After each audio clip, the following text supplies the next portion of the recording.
All right, Brian, let's talk about a third number that I think a lot of people don't know. And this one is fascinating to me because this one I think is so important, has such a huge impact.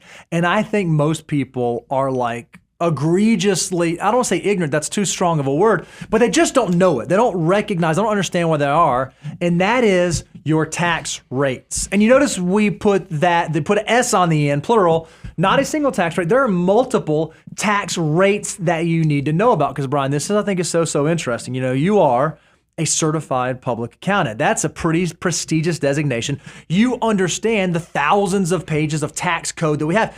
It's not a super simple tax system, so it's no wonder that people get confused when we talk about all the different types of tax rates. Well, yeah, we live in a progressive tax system here in the United States where as your income goes up, your tax rates increase.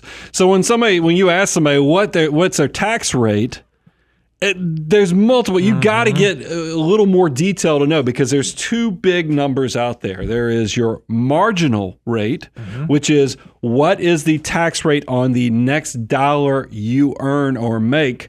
And that's the one, like I said, as we go progressive, meaning as you make more and more money, that's the one that's probably be around 22% or something like that. So if you said, hey, I pay 22% of my taxes, we're like, is that really what you pay? No, that's your marginal rate. If you go, and by the way, your federal will have a marginal rate on what the next dollar is. Your state, if there's an income tax in that state, it's going to have a marginal rate of what that next dollar will be, and you'll need to add those two together.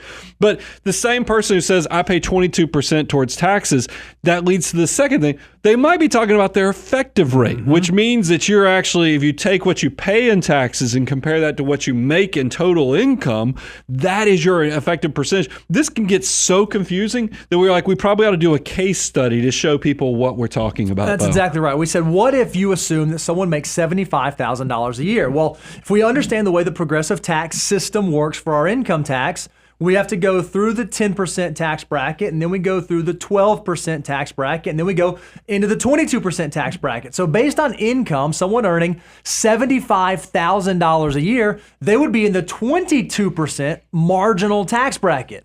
But that does not mean that they're paying 22% in taxes. When you look at the actual total amount they paid, because they had to fill up those earlier buckets, they actually paid $11,553 in taxes, which would be 15% of their income. So while their marginal tax bracket is 22%, their effective tax rate is only 15%. So you need to know the difference in those two numbers. And we're going to tell you in a moment why those matter, because it'll affect a lot of the decisions that you make. But before we do that, there's one other thing we have to mention, because this is talking about ordinary income, the earned income that we go out there and get with our jobs.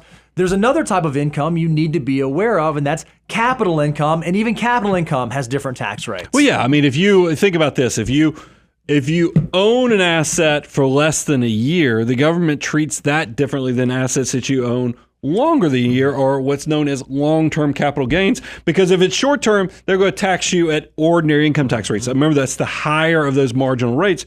But if you hold it longer than a year, you're an investor at that point, you probably qualify for the lower capital gains rate. So why does this matter? Why is it important? Why do we need to know our tax rates? Well, there's a lot of decisions that we need to make that without knowing our tax rates, we likely won't make the optimal decision.